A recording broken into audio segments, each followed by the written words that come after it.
I just be going on my mind, yeah, going through time. I just been whipping and dipping with Cuzzo just as long as I'm high. Yeah, Texas from my exes said she wanna try again. Hickeys from a model that I'm. Yo, this your boy Kilo, and I'm on Tidewater Waves. Yes, sir. Appreciate you pulling up, man. How you doing, man? Doing well. How's it going today? Man, I'm doing good, man. I can't complain. Yeah, I got an interview on one of these sunny days. It's been raining. Oh yeah, the last 2 weeks.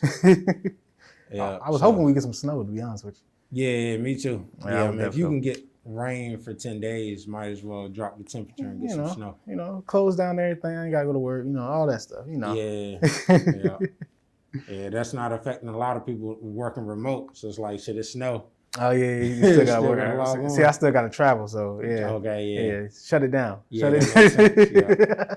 Right. So yeah, we'll get right into it, man. You know, you can tell the people who you are, and where you from. Kilo Jones, or now I'm going by Kilo, from Chesapeake, Virginia. I'm an artist. I'm a producer now. I'm starting to engineer. I design my own merch. Trying to dip my hand in a little bit of everything, and I'm trying to help, people that I come into contact with do the same thing. Okay, dope. So, you in the music world. So how did you, what was your first introduction into music? Well, my father was a DJ, and he would DJ, well, I guess before me, he would DJ like little small events, and I guess events here and there. Then he started doing it for like family and his coworkers and stuff like that. And I felt like that was the coolest thing ever. So I will always try to be with him when he does it. I'm, listening to all this music, people I didn't even know anything about. Like my first album was, I think Nelly Country Grammar. And it was like the unedited version because it was his, No. So with that, like for hip hop, it was that.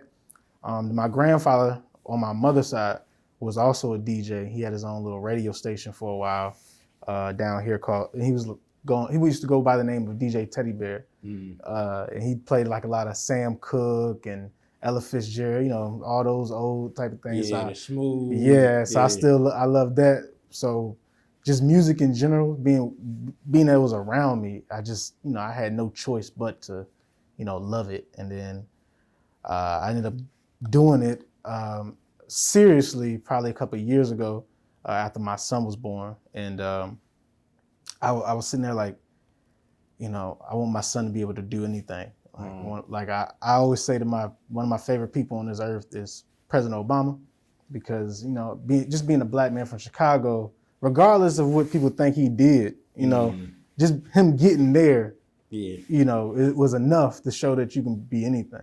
Yeah. So I want to be able to teach my son that.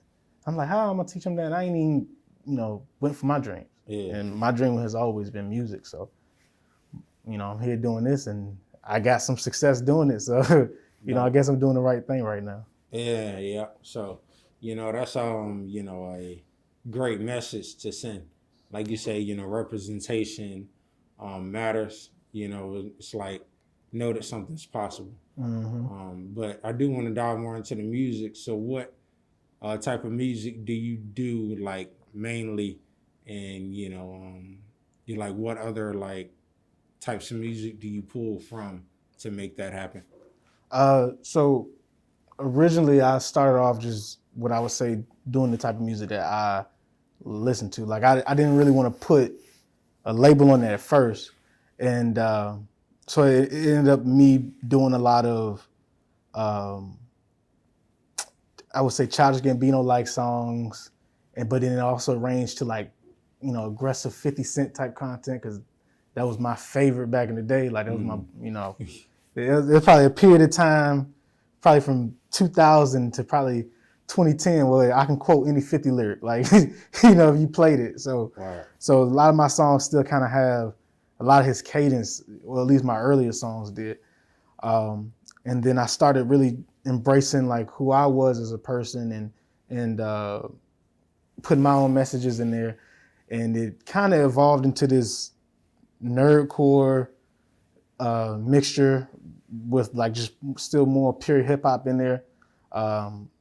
So like right now, I'm doing like a tape where it's it's supposed to be all nerdcore songs, but it's gonna sound like some Metro Boomin trap stuff. Okay. That at least that's what the idea is, because I've done a couple of songs like that.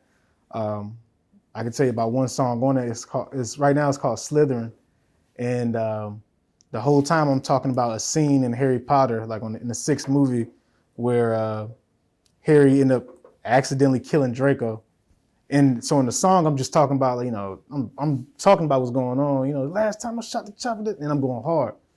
But so when people hear it, they think, oh, dang, he must be a trap rapper or whatever. So what I decided to do, I started putting Harry Potter, like the actual clips from the movie, and putting that into like a little editing program and syncing it up with the lyrics and trying to do videos like that to let everybody know what angle I'm really going for. Okay. That way I don't get pigeonholed into being that type of person. So I try to do, some nerd stuff, but I also try to, stay a little bit mainstream and a little bit current so I can have fun and do what I like to do. Yeah. Dope. Yeah, man. That's interesting. That's why interviews are important. I try to leave some space, even though I do some research and ask you the questions, to like learn about certain things about the artist. So like you saying you putting those like, Harry Potter visuals with the song that's based on that scene, that's some creative stuff. So Thank you. Yeah, man. So I want to get into this project as well, the Heir. Yeah. So what would you classify that as? And that's dropping in a week. Well, by the time the interview comes out, it'll probably already be out. So you can touch on that a bit. Okay. So the Heir is my first real EP under my management team, Team Biggs. And I feel like I put just about everything into this. This is like the hardest thing I ever worked on, which has set the tone for all the stuff I'm about to end up doing this year. So it started off being a 5-song EP, and then I listened to it and I was like, man, you know what? I want to put a story on it. Even though it's a EP, I'm still want to put some stories on it. So I decided to make one long track and break it up 3 different times, with 3 different verses, and put that story throughout it. And it's called Youngin' Story. So that story is just kind of woven all through the EP, and it's telling you a story about this guy who wants to be a watchmaker. He wants to chase his dream to be a watchmaker, and he ends up meeting Virgil Abloh. Everybody loves Virgil. He's supposed to be the king of watchmaking. So he's saying that Virgil's his idol. So this is me saying that, I'm seeing these people down here that I want to be like, or I see the people, in the industry that I want to be like. So I'm doing everything I can to study these people and try to be like them or whatever. So he meets Virgil at a workshop that he holds in Reston, and he presents him the watch that he made for him, and Virgil doesn't like it. That's your first meeting of your hero. Boom, he don't even like it. Most people right there would have quit.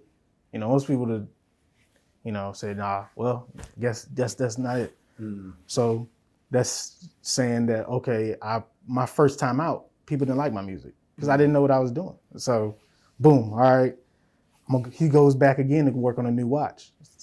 I'm gonna try again. I'm gonna, make a better watch. He gonna like this one. I'm gonna make this one specially for him, and that's what Young is doing. He's, making watches. I'm talking about how he's, doing all these new styles and stuff like that. But you can tell what he's doing. He's trying to just impress Virgil.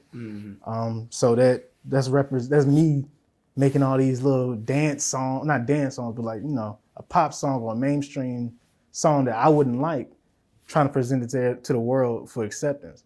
And Virgil doesn't like that one either. But then he learns the reason why he doesn't like it is because I'm pandering to him. And then by the end of that story, he's like, I'm just gonna be me, I'm gonna do whatever, forget Virgil, I don't even need him. And if you listen to that story as it's broken through the EP is also telling you the same story, just with my music and my life.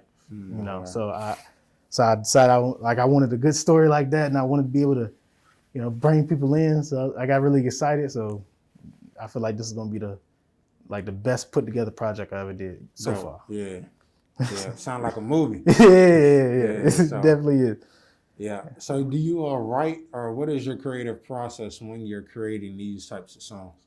so like the story, is well when I was younger, I used to write books, but nobody ever saw them. It was just like I had a story in my head, and I just wanted to write it down. You know, whatever came to my mind, I just wrote it down. So with that story, I just kind of really quickly wrote down everything I wanted to happen in the story and how I wanted to go, and I just kind of had a different beat to it, and then I just started trying to make it rhyme, and end up throwing it away like 3 different times. But you know, that's the process. And eventually, I came up with this, and we ended up switching the beat. It's like it's a whole different beat from what I originally started with. But I think I only wanted to go. I think I only really knew at first that I wanted Virgil. I mean, I wanted Youngin to represent me. I wanted I wanted something that people can relate to, but people aren't doing.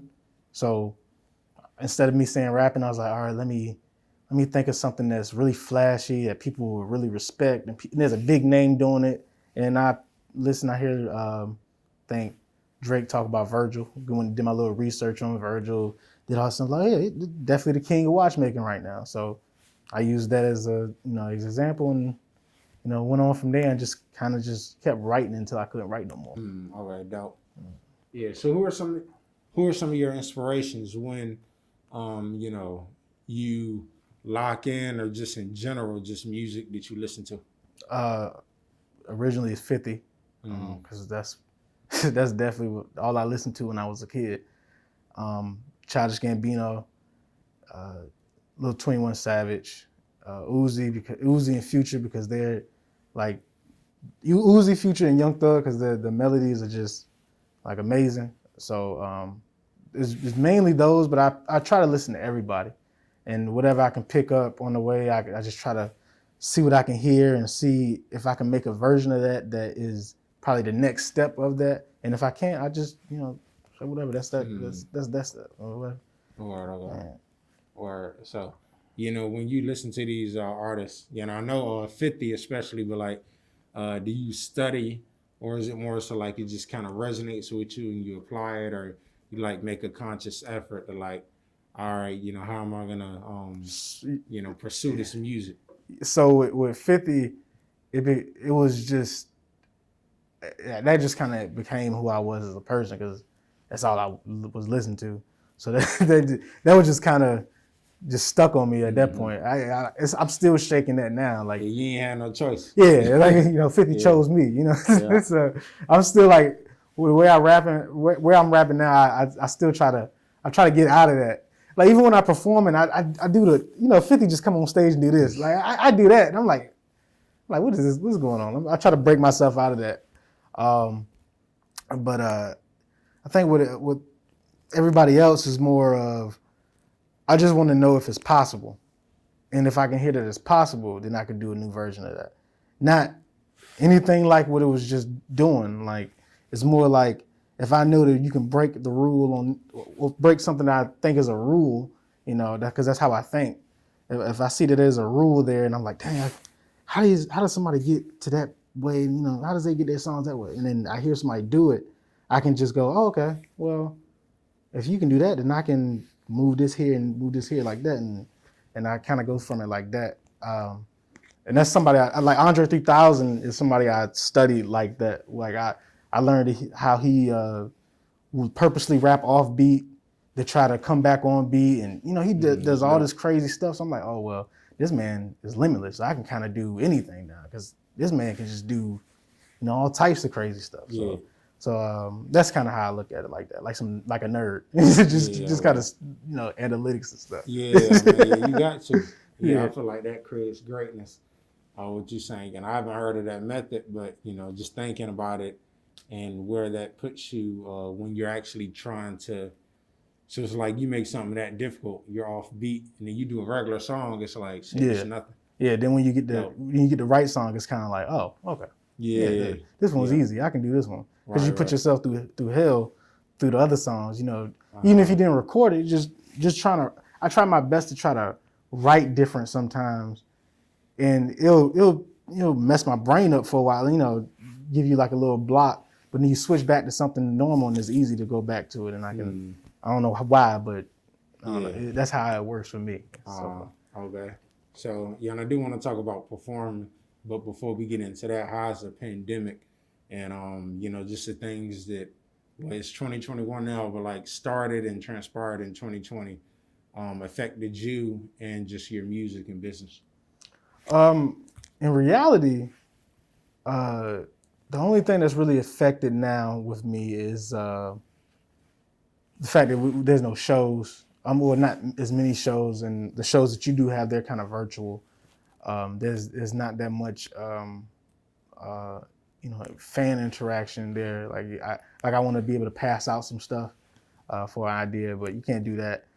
But it has also been somewhat of a blessing because it helps you dive into social media a little bit more because you want to be social, so you go to social media, which is probably a little bit toxic, but it still gives you this lane to connect with people who can be your fans or people you can work with, and just from that networking alone, it's like, people have learned these new ways throughout 2020. Like if you look at how Instagram and all that stuff works, like throughout 2020, it changed 30 times maybe, like as far as algorithms and Spotify playlists and all that stuff.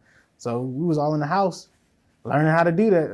If you were somebody that was really serious about your craft, you was in the house grounded in nobody's face. You trying to research what you got to do next. So I think that the blessing was I was able to spend all this time to, focus on what I'm about to do, and hopefully being that 2021 looks a little bit better, the floodgates will open, and then we can just go from there and just take over from there. Yeah. Okay.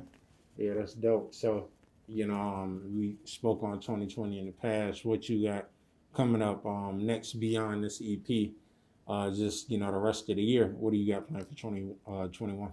Okay, so for 2021, other than my EP that comes out on Monday, well, y'all probably listening to it right now. That's probably why y'all here.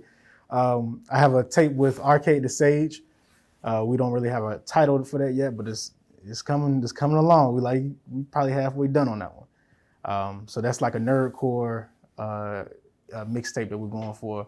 So I would tell people think about like Savage Mode with Metro Boomin, but take that, we're just talking about probably Harry Potter or some nerdy stuff, but still for the culture, After that, I have a tape with my cousin Wayne the Bro, call it High Score. And then I have The Wave Volume 2, which is going to be a compilation album that's going to feature a lot of local artists from the 757 and maybe some from the 804. I'm gonna have them submit their songs to me because I did it before and it was on SoundCloud. Okay. So this year I'm trying to get it on Spotify, Apple Music, Tidal, all that. I'm trying to get everything right. It's just a matter of me announcing the rules because it's first year we did, the rules weren't really clear, so we had to put it on SoundCloud. So this year we're gonna go back again and we're gonna do it even bigger, and that's gonna also culminate into a little virtual concert for the artists that are a part of that thing. So you're the first person. I announced that to you. Exclusive. Yeah, okay. you got the exclusive on the Dope. concert. Right. So yeah, we're gonna end up doing that, and we're gonna try to get that done by the end of the summer. Okay. Hopefully COVID will, be gone, or we'll have a little bit safer, type of interaction thing maybe. But if anything, it's gonna be virtual. But obviously we would prefer to have people there. But if anything, it'll be virtual. Yeah, I'm thinking that they talking about pushing all these vaccines, and if you want to take it, if you don't want to take it, but at least it's available. I think the numbers are dropping, so I'm hoping that by summer, things will be at least somewhat back to normal. Yeah. Yeah. I definitely hope that. Yeah. So yeah, man. But also, what inspired you from Virginia to create the music you're doing now and made you into who you are today? Well, just looking at it's kind of hard not to feel inspired with Virginia because you got so much from here. Like you got Pharrell, you got Timbaland, you got Missy, you got Lex Luger, you got Teddy Pendergrass. I mean, You got Teddy Riley here. You got all these legends here. Shoot, even half the Wu-Tang Clan be in Portsmouth. So, you got all these important people here. And they're not just people who are just, in music. These are like legends, like Pharrell, Timbaland. Those are legends. So I love being able to say that I came from this area and I'm a part of that culture from this area. And those are the people who, blazed that trail for me. So I feel like being from here, you can't but help but be inspired. We little place, but we got these big people. That's definitely it. Yeah, I feel like it's it's interesting how the makeup is because everybody that's from here knows what's going on, but it's like how it's structured. It's kind of like set up to be low key. But we supply, legends in every arena when it comes to music, sports, whatever. I think the problem is all of our legends came at one time. So when you think about Pharrell, Timbaland, Missy, they all were at that one time, and they were so good that they broke through the ceiling. Like, they were generational people, and places like Atlanta, New York, California, they had people already. So they didn't need generational talents to get these people up. They had people to just lift each other up. Virginia artists never had that. So I don't to them, why would they come back and do that if they never had that? They would expect for, everybody to rise up like they did. But that's not how you build an empire, from or a hot spot. Like everybody knows this is the most talented area in the country, or probably in the world, maybe. As far as, like you said, athletes and musicians and stuff like that. But who's here to guide these people? If we all get successful and move away, there's nobody here to protect these artists from getting, done wrong in deals, done wrong in management. There's nothing to protect the athletes from making poor decisions when they get to the league. There's nobody there as that mentorship. If there's only 5 people from here that's, big enough to do anything because we don't help each other. But that's my take on that. Yeah. I ain't gonna say that's everybody else's take, but that's how I see it. Yeah. I think it's a great take because it's, like you said, that's interesting how, you got each one of those people that came out during that time and that small period, made crazy waves in terms of like putting their foot in the industry and just the talent that's out here. But how you, speaking about the past, how you feel about the present and the current Virginia music scene that is right now? I think the music scene is probably the best it's ever been right now. Like, I feel like this year is about to be the year that Virginia music scene really explodes. You got artists like Young Crazy, you got Ryan Luke, you got these guys who are like just killing it right now. It's like, I think I told you before, it's like these guys are gonna keep grinding so hard that they have no choice but to make it. You got King Sunji, you got guys coming from just Team Bigs alone, and then the guys coming from Hairwave that Pusha T is putting through. You got a lot of just, amazing talented guys, plus the guys that me and you don't even know yet. That, probably tomorrow they'll probably have a hit or just pop up. Something. You just see them at a showcase or you just see them on Instagram. But I feel like we just won is one event. We were one event away from there being one big artist being popped here. And that's just going to open up everything. Like it's Chicago, kind of bubbling. Yeah, exactly. It's reminded me a lot of Chicago and Memphis, how they were bubbling for a little bit, then they had that one person pop. They had Chief Keef pop in Chicago, and then after Chief Keef, all these Chicago rappers pop. And then on the other side of it, they also had Chance the Rapper popping at the same time. Right. To give you, and then all these Chicago rappers came out. And then you had the same thing with Memphis. You had Yo Gotti and Young Dolph popping for a while, and then they came back, even though they had legends from 8 Ball and JG and stuff like that. But, and it's the same thing with VIA, like you're saying. This, but they had back in the day, they had them. I see them the same way as I would see them. Like they have crazy people coming from there, but they didn't have as much as a Atlanta, a Texas, a New York. Come on now, But hey, I feel like Virginia's next. Virginia's that next wave, and you never know. It might be me, be the next person. You never know. Hey, Yeah, nah, for real. after this come out, it might be like, damn, this boy, we gotta get, Hey, we this gotta clip go viral. Yeah, nah, for real. yeah. Yeah, I'm speaking so into existence. yeah, nah, you got to. Yeah, Yeah, yeah. man. So yeah, I'm glad you brought that up in terms of speaking into existence.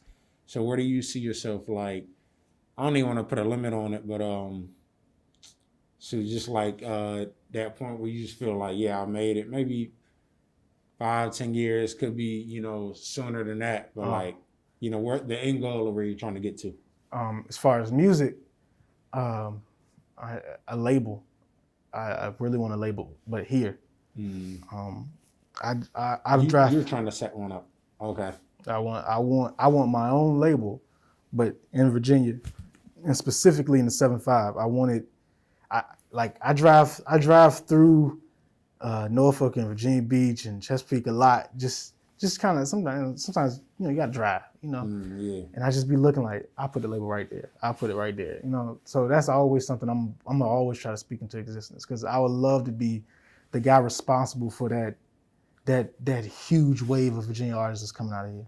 Like I would love that. Like that makes me more excited. Talking about what this area could be and talking about, what I can help them do and stuff like that, that gets me more excited than anything. Like because I love creating. So I love creating stuff for other people. Like I'll tell people to hit me up if you need ideas. I'll shoot you an idea real quick. And so I feel like with a label, that'll be a perfect way for me to just pass stuff down for everybody. And, if you need help, I'm here for you, whatever. Or I have the people that's there to do that. And right now, just think everything I'm doing right now is kind of working up to that. Okay. Dope. So speaking of helping people, how you feel about doing features and collaborations? Oh, man, I'm open. They just got to hit me up. KilX.jxnes on Instagram. You just hit me up. Or you hit up This Is Biggs, hit my manager for some features. But if you're from the 7-5, I'm definitely gonna work with you. You just let me know. No, okay. So, also in terms of the music, I do want to go back to the EP that's dropping, and you got how many? You say it's 7 or 8? 8 songs. 8. Okay. All right. So, do you got a favorite track off of that, or the one that people should really tune in and listen to? I know you talked about Youngin's story earlier, but are there any others? Yeah, we got really the whole project, but obviously I'm gonna say that. So I'll say Roosevelt, which is the first song. I feel like that's gonna be the best song. That's gonna really give people a serious look about how good I have gotten so far. Like that's the intro. Like I feel like on the intro, you always gotta let them know that you are way better than your last project. Like this, like you tell them that this ain't it. This ain't the last project. This is something new. So I feel like just that alone, I feel like should be the track to let y'all know that this year about to be crazy. And then from there, I just let everybody pick their own song after that. But if you listen to Roosevelt and you tell me that you're not a fan, it's just like, okay, I ain't gonna sway you. But Roosevelt should be the thing. Okay. No, so. You have any visuals that is coming along with or after this EP? Yeah, so we're about to film. So the video for the Heir is going to be one video. So one video for the whole project, and I'm getting ready to film that probably in a couple of weeks. So by March or April, that should be coming and. My plan is to do a little premiere for it, see if we can work that out. And I like that, like I'm directing that. Like I'm like all I need is the cameraman. I already got that. I'm working on all that. So I'm directing this. I wrote it all down, the storyboard. I'm the one that's telling them what shots we about to get. So I feel like that's about to be something I'm gonna be super excited for too, and I can't wait for everybody to see that. So yeah, that's gonna be some. Like a movie, but it's gonna be kind of trippy. Yeah, I can't wait, man. I really can't wait. Yeah. So you say you directing it. So is that another lane? And you talked about engineering that you're so pretty much you just trying to. I'm trying to do it all, man. Yeah. That's the way to go.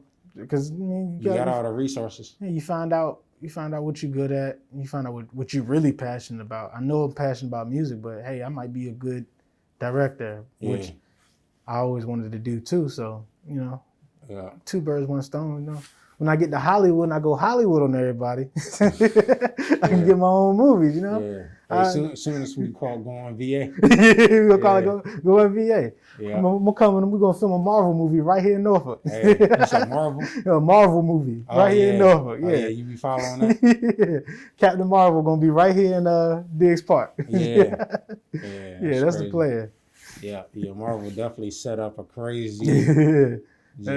Yeah. What they doing over there for the past 10 years is wild. Yeah, nobody's ever did anything like that. That's like what 20 something movies, and they still going. Mm-hmm. And I hope they go forever. Yeah, I hope they go forever. I want them to go. Yeah, yes, sir. Yeah, so you tapping into like the new series and all that, the WandaVision. Yeah. I don't miss an episode. I start to wake up at 12 in the morning to go watch it, but I was like, nah. Some of my friends like to watch. We watch together and compare notes, and I'm kind of deep into like the comic books and stuff like that. So I kind of let them know little backstories of what I think gonna happen, and dope. Yeah, that's fun to talk about too. Yeah, for sure, man. Yeah, well, appreciate you for pulling up and talking with us. I mean, man, anytime, bro. I'll come here again, bro. Yeah, for sure. Yeah, we definitely got to get another one. Check in summertime. Things will probably be back, and I'll go from there. So, yeah, we got Kilo. Y'all check that out. The Heir dropping 2/22. That's my birthday, probably baby. Already out. My birthday. So that's the apparel. Yeah. Got a little merch here. You can go to www.kilxjxnes.com, and I don't have this no more. This is all sold out. This was season 1 of my merch. But I do have this shirt here that I'm wearing. I don't know if I'm messing up the mic, but no, you good. You got Kilo up there. It comes in a few different colors. We got some hats with my logo. Don't worry, you're gonna get one when they come in. I just dropped those. I'm gonna have to send them to you. Probably get Lucas somebody to get it to you, but we gonna get this to you. And I got some more stickers, and we plan this every project that I'm doing right now is gonna have merch to it now. So yeah, that's the way to go. Yeah, so dope. Yeah, we doing it all. Doing it all. Hey, y'all go check that out. Kilo, the Heir, and we out. Peace. Model that I'm hiding from my friends. I'm in the Benz, new Benz, purple on the rims. She want me to sober up